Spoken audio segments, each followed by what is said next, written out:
Salut à tous et bienvenue sur Delevated. On est deux. C'est vrai que ça fait un moment qu'on n'a pas été deux devant la caméra. Au tout début de la chaîne, ça arrivait plus souvent. Et ensuite on s'est séparés. Aujourd'hui, on fait une tier list des œuvres d'art de tueurs en série, dictateurs et autres saloperies de l'humanité. Alors c'est vrai que dit comme ça, l'idée elle est pas spécialement reluisante. Mais faut dire que d'habitude sur la chaîne, on va chercher l'horreur dans la vie de tous les jours et dans les trucs qui font plaisir aux gens. On s'est dit pour une fois, on va faire l'inverse. On va trouver des trucs sympas dans le pire de l'humanité. Alors du coup, pour l'occasion, on a contacté Scotty, que vous connaissez peut-être déjà, histoire de pas nous spoiler en fait les œuvres d'art et les criminels en question. Il nous a fait de jolies petites recherches et on va pouvoir découvrir ça avec vous. Du coup, n'hésitez pas à aller vous abonner à la page Instagram de Scotty. Scotty cool sur Insta, c'est vraiment cool. Faites un petit tour, il fait des graphismes de fou, ça vaut le coup d'œil. Du coup, sans plus attendre, on va découvrir les œuvres d'art et on va les classer. Petit disclaimer, évidemment, on cautionne pas ce qu'ont fait les gens qui ont fait les œuvres d'art qu'on va juger dans la vidéo. Non, on est vraiment sur un but humoristique, hein. Ne vous offusquez pas. Alors du coup, pour ce faire, on a défini des petits noms de catégories personnalisés en fonction de la thématique. Alors, la pire des catégories, genre vraiment l'œuvre d'art de merde, on s'est dit qu'on allait la nommer. Franchement, moi aussi, j'aurais buté des gens. Ouais, genre avec aussi peu de talent, et vu ce que tu lâches sur une toile, je veux dire, il y avait aucune autre alternative pour que tu fasses quoi que ce soit de ta vie. T'as vraiment dit avec ce que tu lâches sur une toile, sachant qu'on a fait genre les performances artistiques. J'avoue, allez voir la vidéo. Juste au-dessus, on a heureusement qu'il y a des cons pour acheter du Murderabilia. Ça c'est la catégorie c'est pas bien, c'est pas horrible non plus, je peux voir quelqu'un l'acheter sur internet, même si le Murderabilia... Au total, il y a 5 catégories, hein. Du coup là c'est la catégorie ultra mid, ça passe sur le frigo. Ça passe sur le frigo. C'est pas... En deuxième position, un FDP avec du talent. Vu qu'on commence à arriver assez haut dans les catégories, il fallait justifier le fait que ça reste avant tout un FDP. Et là, ça commence à montrer quelques... Non, parce que si... Attends, on a un petit peu de recul. Si on est capable de reconnaître que c'est un FDP, on peut au moins lui laisser ça, qu'il a du talent, tu vois. Alors, séparer l'œuvre de l'artiste. On va lâcher des gros débats. Et là, toute première catégorie, c'est tout est pardonné. Alors là, mon gars, peu importe ce que t'as fait, tu es absous. Tu l'as fait à l'endroit. Je sais pas. On verra. Maintenant, vous connaissez les catégories, sans plus attendre, plongeons-nous dans le sujet. C'est parti.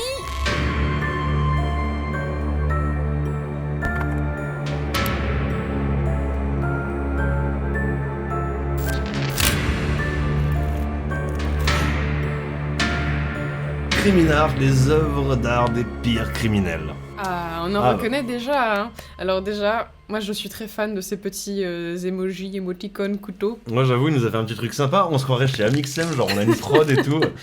Alors, les Murderabilia désignent les objets de collection liés aux criminels notoires, en particulier aux tueurs en série. Ce terme est inventé par Andy Cahan, directeur du bureau du maire pour les victimes d'actes criminels à Houston.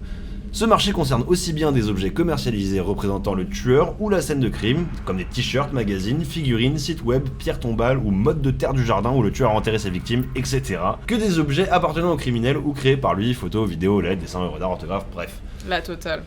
Est-ce qu'il y a aussi les petits bocaux, tu sais, avec des cheveux ou des morceaux d'ongles? Ah, personnellement, le Murderabilia, je trouve ça un peu glauque. Je sais pas trop quoi penser de toute cette sphère-là. D'un côté, tu fais ce que tu veux de ta thune, mais d'un autre côté, ça participe un peu à glorifier, tu vois, à séparer du reste de l'humanité, à en faire des célébrités de ces gens-là. C'est ça qui me dérange, enfin, tu vois, le côté populaire va vraiment les fétichiser, tu vois, les tueurs, et complètement oublier que, genre, ils ont tué des vrais gens avec des vraies familles. Et après, c'est un sujet qui est vachement vaste, on pourrait en parler en vidéo si ça vous intéresse. Je pense qu'on en parlera, parce qu'il y a plein de choses à dire, mais en vrai, c'est touchy, hein. Donc l'idée, c'est qu'on découvre les toiles, les œuvres d'art, ensuite on les classe, et après seulement on se renseigne sur le tueur et ce qu'il a fait. Ah ouais, quand même, faudrait pas se spoiler, faudrait pas se faire influencer par ces crimes quand même. Ok, et on commence avec deux œuvres de John Wayne Gacy, hein, très visiblement. Ah ouais, non mais ça c'est classique, on les a tous vus dans les reportages de True Crime. C'est ce genre de peinture qui fait vraiment qu'il y a c'est un héritage de John Wayne Gacy comme le tueur clown, tu sais, genre ils mettent toujours ces peintures dans les reportages en disant « Ah, il se déguise en clown et tout ». Non frère, tu vois, genre ça lui est arrivé 2 fois dans sa vie pour un anniversaire de se déguiser en clown. C'est vrai. Mais en même temps, tu vois, genre ça fait plus rêver, tu vois, c'est plus facile à identifier un tueur qui se déguise en clown, quoi. Et je pense que du coup, il a profité de cette hype autour du fait que ce soit un clown tueur pour faire ses peintures, pour les vendre. Ok, les 2 œuvres d'art, Pogo le clown, mes couilles, de ce gros tas de John Wayne Gacy. Alors, franchement, D'un point de vue purement artistique objectif, moi je suis assez friande de la première peinture. Je trouve qu'il y a une très belle harmonie des couleurs primaires et même la composition. Il y a une certaine dynamique. En fait, elle passe étrangement bien. Indépendamment de la personne qui l'a créé, il y a un truc intrinsèquement glauque dans cette peinture, quoi. Il n'y a pas beaucoup de détails. C'est des traits assez grossiers. Les peints derrière avec le fond uni, il y a un truc un peu glauque, un peu pochette de blague, tu vois. La figure du clown, tu vois, c'est quelque chose qui est censé rassurer les enfants, mais c'est quelque chose de créé, tu vois, genre culture nature. Il pourrait sortir genre de nulle part, tu vois, même planqué dans la forêt, genre le type il vient de chercher, genre. Tu vois, tu te souviens quand j'ai acheté la peinture de Sphinx, alors je sais qu'elle est ultra moche. Il faut la montrer, attends. Tout pour juger, hein. Mais tout pour juger. Mais oui, il est moche.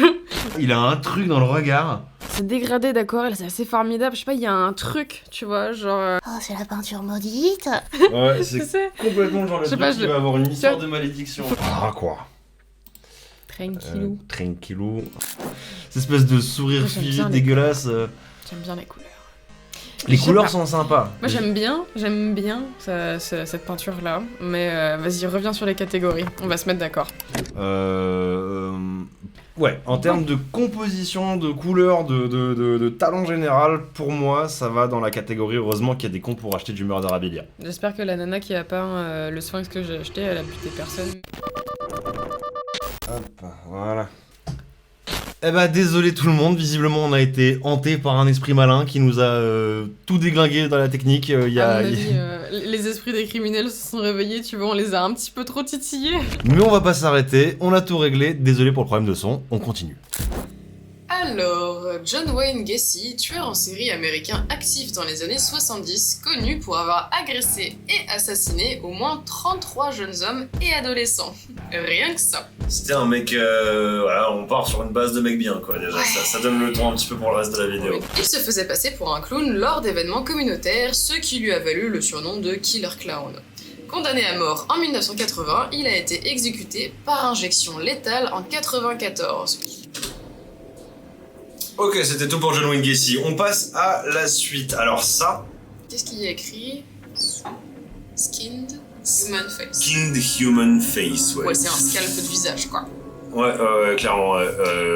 Alors, la première à gauche, c'est ce magnifique abat-jour très tendance pour la nouvelle saison été 2025. Là, ça commence à devenir compliqué parce que, en vrai, objectivement, encore une fois, on se détache de la personne et de tous les événements et tout ça.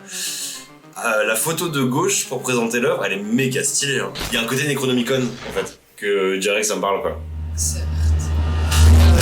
Niveau finition, je ne comprends pas qu'est-ce que c'est cet amas de... Ah, on dirait de la paille, en fait. C'est de l'art brut, hein. Non, mais genre, tu vois, les cheveux, ils sont foutus en merde. Il y a... Ah, c'est des cheveux. Ah ouais. Ouais, mais attends, parce que le pied, c'est... Une colonne. C'est une colonne. Ah, quand même, il y a de l'artisanat là derrière, hein, en vrai. Hein. C'est ce que j'ai trop envie de faire en voyant cet abat-jour. C'est d'huile de printemps. Me touchez pas le... Allez, on va sur la tier list pour la photo de gauche. Je l'ai. Alors, c'est celle-là. Pour moi, c'est un FDP avec du talent. Ah ouais. Ouais. Disons le terme, déjà. Le type, s'il avait pris un tant soit peu le temps de se renseigner sur la taxidermie, là, je pense que le type, non, il a pas de talent, en vrai. C'est mal fait. Bah, c'est mal fait, mais il y a il y a plus de volonté artistique que de faire une pauvre peinture, tu vois. Le type, il travaille une autre matière et tout. La peau n'est pas tannée. Moi, je suis très déçue. Et parce que ça me fait marrer de le mettre sur le frigo, parce que ça passe pas, moi je le mets sur le frigo. Ça passe sur le frigo. Par contre, attends, on va revenir en gros, mais ça, le human skin face, ça pour moi c'est même pas de l'art, quoi. Enfin, genre, là pour le coup, il y a pas de travail, il y a pas de composition, il y a pas de démarche, rien, tu vois, c'est juste qu'il a gardé un souvenir, quoi. Ça irait plutôt en bas. Bah, pour moi, ça, ouais, moi aussi j'aurais buté des gens, il y a rien, tu vois. Non. En tout cas, ça pour moi, directement. C'est popo, hein. Ah, du coup, qu'est-ce que tu penses qu'a réalisé ça, hein? Oh, pour moi, c'est Ed Gein, c'est évident. Ah merde. Quoi? Oh, bah, j'allais dire Albert Fish. Ah non, Albert Fish, il était pas. Je pense pas. Ed Gein, criminel américain dont les meurtres et le cannibalisme inspirèrent plusieurs films d'horreur, dont Psychose, Le Silence des Agneaux et Massacre à la tronçonneuse. On peut dire au moins que Ed Gein, c'est le tueur en série qui a inspiré les meilleurs films d'horreur basés sur des tueurs en série. Il a tué 2 femmes et exhumé des cadavres pour créer des objets macabres à partir de leur peau et de leurs os. Il y a vraiment un besoin artistique derrière, quoi. Mais j'allais dire seulement, entre guillemets, si peu de personnes. Ouais, il a pas tué grand monde, mais il est connu, quoi, parce que ça, en vrai, enfin, genre, c'est pas tous les jours que tu tombes sur un tueur en série qui fait du mobilier avec des cadavres, tu vois. Après son arrestation en 1957, il a été déclaré fou et interné dans un hôpital psychiatrique où il est décédé en 1984. C'est un réflexe de survie, l'être humain, tu vas prendre la fuite quand il sent une odeur de mort, de putréfaction. Donc si tu vas pour exhumer quelqu'un, c'est que vraiment ton cerveau est mal câblé en fait. L'odeur du salon de Ed Gein, en vrai, c'est pire que le camping du Death Fist, quoi. Next. Ok. Il se passe un truc là, hein. Ouais. Ok. Je sais pas, comme de prime abord, je sais pas trop quoi en penser, je suis très mitigée. En tout cas, là, en termes de composition couleur, là, on parle, quoi. Il se passe quelque chose, c'est pas juste un vieux dessin de clown. Oh, c'est des gribouillis. Ouais, ça fait vachement gribouillis. On dirait un peu les débuts du LSD, tu vois, mais genre la luce s'est arrêtée à moitié. Et ça ouais. Ok. Toi, tu classerais où, toi? Ah bah moi je tue, hein. Ah ouais, tu tues carrément? Ah ouais, non, mais si j'avais ouais. fait ça... Moi, je dirais, heureusement qu'il y a des cons pour acheter du Murderabilia, parce que pour moi, c'est un peu du même niveau que le clown de John Gacy, tu vois, celui sur fond jaune. Ok, bon... Pour moi, c'est ça. Ah ouais? Tu me l'accordes? Je te l'accorde, mais... Alors c'est chum, hein. Franchement... Heureusement qu'il y a des cons pour acheter du Murderabilia. Et... deuxième heure, du coup. Alors par contre, plus gros feeling avec l'œuvre de droite. Mm-hmm. J'adore le cadre, tu vois, le dégradé jaune. Et du coup, il y a un côté vallée dérangeante, tu vois, ça ressemble un petit peu tu sais, la réflexion du visage du Christ, là, super mal branlé, là, quand ils ont refait le village. Ouais, c'est ça. On dirait une espèce de visage de côté, je sais pas ce que c'est, sur le torse. Dites-nous si vous savez ce que c'est, qu'est-ce que c'est sur ce t-shirt. J'ai alors là aucune idée.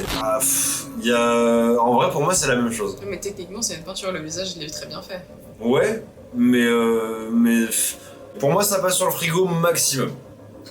Maximum. Ça passe sur le frigo. En vrai, je le verrais bien, ça, en magnet, tu sais. Ça passe sur le frigo? Moi, il y a du talent, hein, un sourire...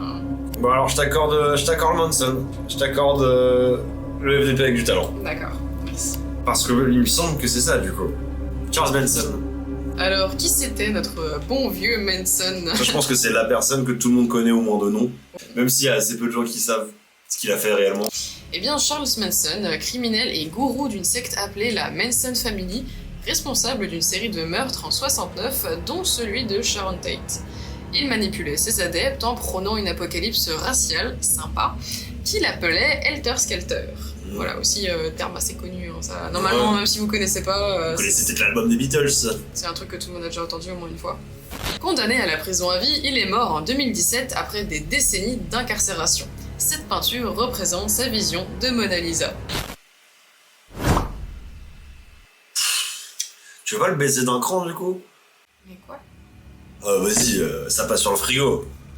Non, ça descend directement. Je veux dire, c'est bien d'avoir aussi un peu un input sur la vision d'artiste, tu vois, parce que là, on voit que le gars, il a voulu faire quelque chose, il a complètement raté pour le coup. À quel moment, Mona Lisa? N'importe quoi. Prochain tueur en série? Je sais ce que tu penses. Je sais ce que tu penses. C'est toi qui l'as fait? Non, c'est pas moi qui l'ai fait. En vrai. Oh non, j'avais pas vu le rat à la fin. Waouh. Je pense que ça va aller assez vite, hein. Le rat. Ah, le rat me tue, quoi. C'est un rat, on est sûr déjà? Ça, c'est... Moi aussi, j'aurais buté des gens, hein. Je pense qu'il n'y a pas trop de... Ça ne fait pas de doute. Voilà, pas trop de doute. Déjà, le choix du support... Richard Ramirez, le Night Stalker. Ça, on connaît aussi, c'est un type... Enfin, c'est un tueur en série connu. Richard Ramirez, le Night Stalker, était un tueur en série et violeur actif en Californie dans les années 80. Il terrorisait ses victimes en pénétrant chez elles la nuit, commettant meurtres, agressions et actes sataniques. Arrêté en 1985, il a été condamné à mort, mais est mort en prison en 2013. Ce dessin représente le frigo de Jeffrey Dahmer. Ah ouais, le gars, il avait... c'était un fanboy. Entre potes. C'est un gros fanboy, il a fait un dessin, il s'est dit, ouais, il s'est senti transcendé par le travail de son artiste, de son collègue artiste, tu vois. Mais quelle grosse merde, quoi. C'est nul. Et ouais.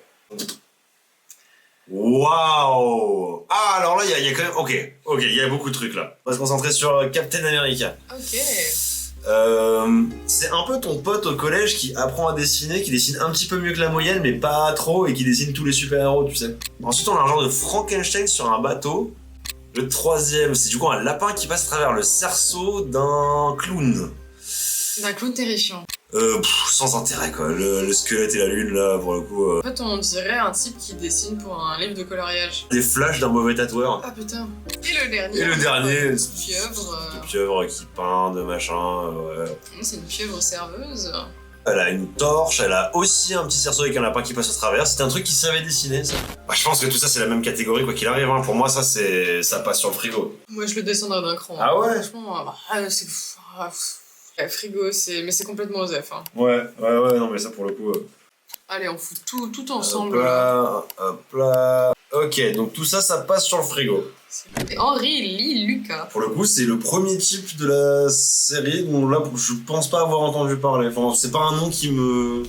Alors, Henry Lee Lucas, tueur en série américain qui a confessé 300 meurtres. Rien que ça. Bien que beaucoup aient été exagérés ou faux. Mais bien sûr, tellement logique quand tu vois les dessins, c'est vraiment le gars qui dit non mais moi j'ai dessiné pour des grands magazines, tu sais. Tu vois, ça c'est moi. Non mais j'aurais pu faire designer de haute couture, mais j'ai préféré tuer des gens, tu vois. Condamné pour 11 meurtres avérés, il a semé la confusion en collaborant avec les autorités tout en manipulant la vérité. Classique de tueur en série, j'ai l'impression, ça. Classique shit. Classique shit. Sa peine de mort a été commuée en prison à vie et il est mort en 2001. Allez, on passe au prochain.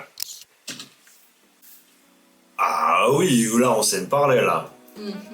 Alors moi, instantanément, je pense pochette de stoner. Ouais, de ouf. Bon, alors par contre, moi j'ai un problème, c'est qu'on dirait que c'est pas fini. J'aime bien le côté coupé. Moi je dirais, là comme ça, un FDP avec du talent. Il y a un certain talent quand même. Ouais, talent. C'est au-dessus du frigo. Arthur Shawcross. Shawcross. Arthur Shawcross, surnommé le Genesee River Killer, était un tueur en série américain actif entre 1972 et 1989. L'âge d'or des tueurs en série en fait. Hein. C'est ouf, mais genre aux States, mais fallait vraiment pas y aller sur cette période-là. C'était dangereux les routes aux États-Unis. T'as l'impression, genre, tu croises quelqu'un, genre c'est un tueur en série direct. Après avoir purgé une peine pour le meurtre de 2 enfants, il a tué 11 femmes à Rochester. Le type était pas guéri quoi. Arrêté en 1989, il a été condamné à perpétuité et est mort en prison en 2008. Ah bah décidément, ils ont tous une mort paisible, hein. C'est tous des salauds, mais ils meurent paisiblement. Ah, je sais. Ouais, moi aussi je sais. C'est celle du bas, je sais. Ouais, celle du bas. Je pense que c'est celle qu'on a tous vue, celle du bas. Ouais. Bah, il y a du talent un peu, hein. Ah, putain. Je dirais pas que tout est pardonné. Surtout pas si c'est la personne à laquelle je pense. Tout le monde sait que c'est trop académique. Et je pense même pour l'époque. Je pense qu'on tombe sur la catégorie en image, un FDP avec du talent. Finalement, qu'est-ce que c'est être un artiste, tu vois? Est-ce que t'es juste un exécutant? Là, je pense que en fait, la personne est juste... Ouais, t'es un exécutant, t'as des capacités, des compétences, mais de toute façon, t'es pas un artiste parce que tu crées rien, tu n'innoves pas. Ah ouais, c'est ça manque d'âme, quoi. C'est un peu terrifiant, en fait. C'est osef. Mais en fait, j'ai presque envie de dire ça passe sur le frigo parce qu'il y a tellement peu de propositions artistiques que c'est le genre de truc que t'as dans le frigo, sur le frigo, qui fait un peu joli, qui est là, tu vois. Genre... Il aurait pu faire des cartes postales. Allez, ça passe sur le frigo. La gueule du frigo, il y a trop de trucs déjà dessus. J'avoue, ça commence à faire un sale frigo. Bon, Du coup, le reveal. Kiki qui avait ça. Adolf.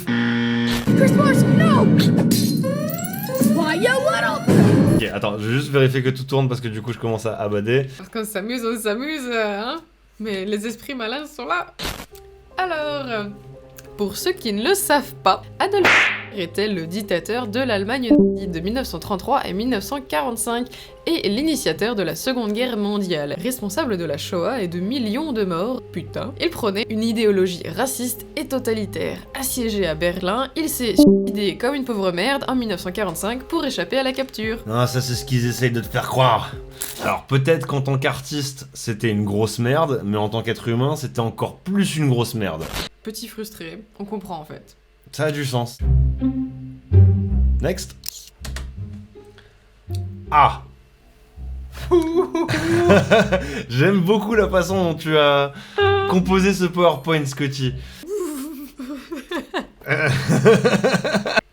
Tu vois ce que c'est les fils chenilles? Oui, exactement. C'est exactement ce à quoi je pensais. J'arrivais pas à mettre un terme dessus. C'est ça. Eh C'est bah. des fils chenilles. Un fil chenille pour la joue, un fil chenille pour le sein, et un fil chenille pas pour la bouche. Parlons de cette main. On dirait 5 tubs. On dirait 5 tubs avec des antennes. Alors où on va classer ça J'ai envie de me dire, franchement, j'aurais buté des gens aussi. Hein. Tu peux mettre un bruit de toilette, de chasse d'eau, parce que vraiment, On est d'accord. c'est popo. On est Ouais, d'accord. c'est naze. Otis Toole, un nom qu'on connaît, un nom qu'on a déjà entendu. Otis Toole était un tueur en série américain et un pyromane, souvent associé à Henry Lee Lucas, avec qui il a prétendu commettre de nombreux meurtres. Il est notamment suspecté du meurtre du jeune Adam Walsh en 1981, bien que des doutes persistent. Condamné à perpétuité, il est mort en prison en 1996. Ouais. C'est pas un peu l'amitié de tueur en série qui a inspiré le film Henry Portrait of a Serial Killer ? Mais en fait, je suis un peu déçue que dans sa bio, il y a marqué qu'il est pyromane, mais ça ne se ressent pas du tout, en fait. Dans... C'est vrai. Bon bah Otis Toole, c'est nul. 0, on va caler. Suivant. Suivant. Ah, Ok, je sens une progression. j'avoue, j'aime bien l'enveloppe, ouais, Il y a un délire. sur laquelle là. elle a dessiné, c'est sympa. Le Mickey Mouse il déchire. Hein. Mais du coup, c'est un peu chaud parce que le remake de ça, Ouais, c'est récent. ouais. Parce qu'il y a quand même des gros problèmes quand tu vois la gueule de Freddy sur celle du milieu. À gauche et puis à droite. Et du coup, où est-ce qu'on classe ça? Parce que j'ai très envie de savoir qui a fait ça. Alors, le dragon. Le Y a- dragon, ça passe sur le frigo. C'est le truc qui passe sur le frigo, le dragon. Dragon et carte postale, ça passe sur le frigo. Ouais. Ok, c'est bon, on y est. Bah, les trois autres, un FDP avec du talent. Il y a une certaine Même si j'ai patte, envie hein. quand même de... Ah, celle-là, tu vois, elle est un peu entre les deux, quoi. Freddy et tout, tu vois, il y a un côté, ça passe sur le frigo quand même, tu vois, est-ce que... Allez, un FDP avec du talent. Vas-y, Sinon, tout est finissons-en. mid, hein. Ouais, il y a beaucoup de trucs qui sont mis en même temps. Qui c'est qui a fait ça? Keith Hunter Jesperson. Je te laisse lire là. Hein. Putain, vas-y. Keith Hunter Jesperson, le Happy Face Killer, était un tueur en série canadien actif aux États-Unis dans les années 90. Il a tué au moins 8 femmes et laissait des lettres signées d'un smiley pour revendiquer ses crimes. Parce que sympa le gars. Hein. Arrêté en 95, il a été condamné à plusieurs peines de prison à perpétuité. Ok. Next. Waouh, c'est trop bizarre. Ok, bah je pense savoir Waouh. sur quel continent on est. C'est un mode d'emploi. Ouais. Oui, mais... Ah non, c'est une BD, c'est une confession. Attends, quoi? J'ai fait ce que j'ai pu.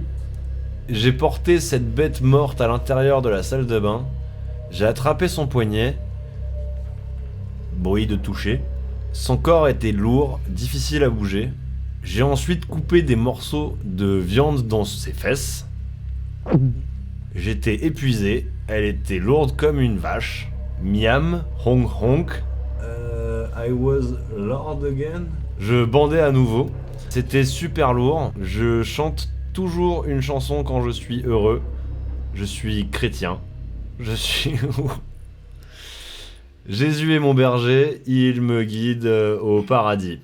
C'est super dérangeant pour le coup. Mais c'est bien d'avoir une petite piqûre de rappel parce qu'on rigole, mais enfin, je veux dire, il y a des choses horribles qui ont été commises. Plus tu t'y intéresses, plus tu ressens un petit peu le côté glauque. C'est très lent, je sais pas, il y a un côté très lent et sinistre, alors que c'est juste un dessin, quoi, c'est juste une petite BD. Il y a un côté snuff, c'est assez vénère. Ouais, je m'attendais pas à un truc comme ça. Artistiquement. Artistiquement, c'est de la merde. Hein. On va passer très vite à autre chose. On va dire heureusement qu'il y a des cons pour acheter du Murder C'est Abelia. ce que j'allais dire, heureusement qu'il y a des cons. J'ai plus envie de voir à quoi ça ressemble. Ok, et maintenant, le moment le moins fun. C'est qui? Issei Sagawa. Issei Sagawa, écrivain, peintre et acteur porno japonais connu pour avoir tué et cannibalisé une étudiante en France en 1981. Jugé mentalement irresponsable, il a été interné en psychiatrie avant d'être libéré et rapatrié au Japon où il a vécu en liberté. Il est décédé en 2002 après avoir exploité médiatiquement son crime pendant des années. Oui, j'avais déjà entendu parler de ce gars-là, oui. Étant donné qu'on est en train de préparer une vidéo sur le cannibalisme, ce gars-là va probablement revenir sur la chaîne. Suivant. Ouh, on respire un petit peu. Qu'est-ce que t'en penses? Intéressant. Et j'ai l'impression, genre, d'être retourné à l'école, de tomber sur un livre avec en gros un historique de l'histoire de la peinture, tu vois. Si tu montres ça à quelqu'un qui connaît rien du tout et que tu lui dis cette œuvre elle est super importante pour ce courant, Bah, tu il peux y a moyen croire. que ça passe, ouais. Ouais, grave. De prime abord, un FDP avec du talent, quoi, mais avec pas mal de talent, quoi. Bah, ça passerait. Enfin, ça passe crème dans une galerie, hein. Ian Brady. Ian Brady, tueur en série britannique qui, avec sa complice Mira Hindley, a commis les Moors Murders dans les années 60. Le couple a enlevé, torturé et tué 5 enfants en Angleterre, enterrant certains corps dans les Landes. Condamné à perpétuité, Brady est mort en prison en 2017. Ils ont tué des enfants. Tuer des enfants en couple. Non, mais c'est quoi ce hobby de merde? On n'a pas les mêmes week-ends, nous, effectivement. Ouais. Next. Ah. Je sais déjà exactement dans quelle catégorie je vais balancer tout ça. On dirait le dessin d'un ado qui écoute Papa Roach, quoi. Enfin, c'est pas... Avec la musique creep en fond. Ouais, exactement. Je suis un creep. Mes parents me comprennent pas. Cut my life into pieces. Classons ses œuvres. Eh bah, ça ne va pas aller très haut, hein, moi je te le dis. Heureusement qu'il y a des cons pour acheter du Murderabilia. C'est directement ce que j'ai pensé quand j'ai vu tout le truc. Hein. Sans concession, avant-dernière catégorie. Alors, qui c'est qui a fait ça? Anthony Sowell. Et bah, Anthony Sowell, qui c'est? Alors, du coup, c'était un tueur, sans surprise, en série américain qui a agressé et tué au moins 11 femmes entre 2007 et 2009. Les corps de ses victimes ont été retrouvés dans sa maison à Cleveland, déclenchant une onde de choc. Arrêté en 2009, il a été condamné à mort, direct, mais est mort en prison en 2021. Merde! Je pense que c'est pour ça que ça coûte un blé pas possible, parce que entretenir quelqu'un sur le couloir de la mort entre 2009 et 2021, t'imagines, il a été arrêté en 2009. Ok, bah voilà, ça c'était Anthony Sowell. Next.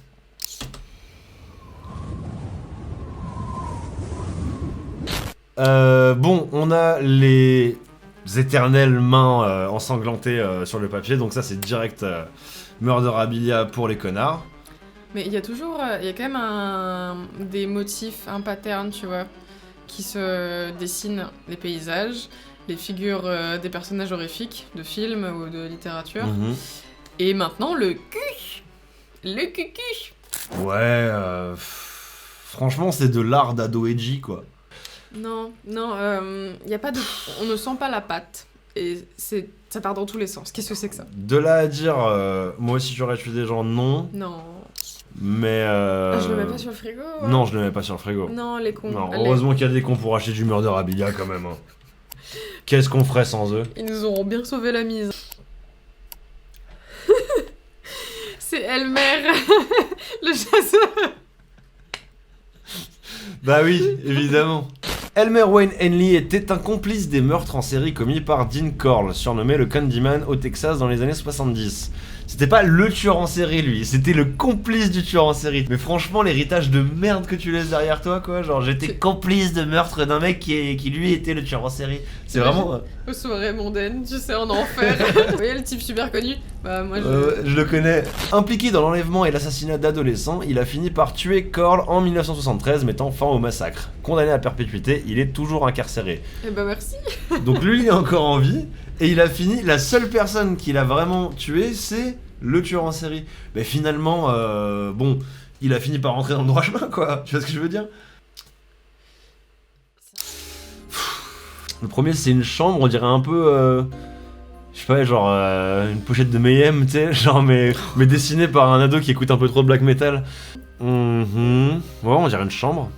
Ou... Oh bah non, c'est une cellule. C'est moche. C'est super moche. Il y a quelqu'un qui est en train de frire un bébé. Il y a marqué Rice is ready, dinner time. Ah bon? Ouais, le riz est prêt, c'est l'heure du dîner. Ensuite, on a quoi? Un genre de... Bah de film de cul, quoi, de set de film de cul. Qu'est-ce qu'il y a écrit? Ça a l'air méga glauque, hein. Je pense qu'il y a une histoire super sombre là derrière, mais là j'ai... Je pense savoir où est-ce qu'on va ranger ça. Hein. Mhm. Charles NG Eng Charles N... NG. Charles est un tueur en série sino-américain qui, avec son complice Leonard Lake, a enlevé, torturé et tué entre 11 et 25 personnes en Californie dans les années 80. Les deux hommes capturaient principalement des femmes dans un bunker isolé pour assouvir leurs fantasmes sadiques. Arrêté en 1985 après s'être enfui au Canada, Charles a été extradé, condamné à mort en 1999 et est toujours dans le couloir de la mort. Putain, en 99 et il est encore dans le couloir de Ça la mort. fait 26 ans. Donc effectivement, l'histoire est méga glauque. Ouais. Et pas drôle du tout, évidemment, ça va sans dire. Ah ouais. Oh là non. Hein. Ah bah il y a un style, hein, moi j'aime bien. Hein. Ah quelle horreur. Ah ouais. Il me semble que c'est les dernières œuvres du classement. Et étant moi-même un très mauvais dessinateur et très mauvais, tu vois, genre artiste visuel, compositif, ce que tu veux, je te laisse le choix de trancher. Qu'est-ce que tu penses de tout ça? Alors, c'est moche, mais qu'est-ce qu'on en fait de cette information? Putain. Ouais, non, ouais, un artiste, enfin un FDP avec du talent, parce que c'est indéniable, il faut quand même une certaine compétence pour faire ça, mais c'est tout. Ok. Et pour la dernière fois, on peut dire, c'est Kiki qui a fait ça. Et bah c'est Wayne Lowe, et non c'est pas J-Lo, c'est Wayne Lowe qui a fait ça.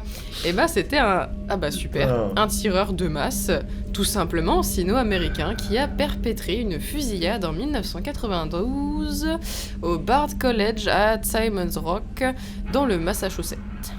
Armé d'un fusil semi-automatique, il a tué un professeur et un étudiant et blessé plusieurs autres personnes. Arrêté le jour même, il a été condamné à perpétuité sans possibilité de libération conditionnelle. Franchement, moi, ça me terrifie plus, personnellement, les tueries de masse comme ça que les histoires de tueurs en série. C'est Ouais. glauque de viser les enfants, tu vois, qui sont censés être la génération suivante. Enfin, tuer l'avenir d'une certaine façon, c'est très cynique. Ouais, complètement. C'est fini. Trop bien. Est-ce que tu veux revenir sur le classement final, voir si t'as quelque chose à redire à tout ça, quoi? Attends. Alors du coup, tout en haut, tout est pardonné, sans surprise, y a R. Y a rien qui vaut le coup de tuer des gens, finalement? Est-ce que ce Après- serait pas la morale de cette vidéo? Un FDP avec du talent, à l'exception du truc qui ressemble un peu à une pochette de stoner, c'est que des séries, en fait. C'est que des gens qui étaient artistes, et, genre un peu dans leur temps libre, que des gens qui étaient vraiment, qui avaient la fibre, quoi. Alors par contre, la gueule du frigo... Oh là là. J'espère vraiment que chez vous, vous qui nous regardez, vous avez pas un frigo qui ressemble à ça. Alors, c'est chaud. Le seul truc que je me dirais, c'est peut-être de descendre la lampe, tu vois. Parce que ça demande moins de talent. Heureusement qu'elle est con pour acheter du Murderabilia, tu vois. C'est le seul truc qui, je me dirais, est pas 100% à sa place. Et Tu redescends tout de suite la lampe. Mais je suis un petit peu déçue parce que j'aurais trop aimé genre voir d'autres œuvres, créations artistiques et pas seulement des dessins et des peintures. C'est vrai. Mais en vrai, à creuser, il y a peut-être d'autres tarés qui ont fait d'autres trucs de fou. Si vous voulez voir d'autres tier lists, en tout cas, n'hésitez pas à nous donner des idées en commentaire. On sera ravis de les lire et ce genre de vidéo, c'est super fun à tourner, du coup. Et puis bon, hein, en dessous de la catégorie ça passe sur le frigo, bah il y a plein de merdiers. Voilà. Bah, c'est tout ce qui passe sous le frigo, justement. Ouais, c'est ça, tu vois, c'est Si genre... ça tombe en dessous, on s'en le fout. dessin, ouais, voilà. C'est la fin de cette vidéo, merci à tous de l'avoir suivi. N'hésitez pas à nous le dire en commentaire si vous l'avez aimé. Si vous voulez nous soutenir, vous pouvez évidemment vous abonner si c'est pas déjà fait, mettre un petit pouce, mettre des commentaires, et vous pouvez même nous soutenir financièrement sur Tipeee ou rejoindre la chaîne en cliquant sur le bouton rejoindre juste en dessous. Et nous, on se retrouve très vite pour une prochaine vidéo. Bisous. Bisous.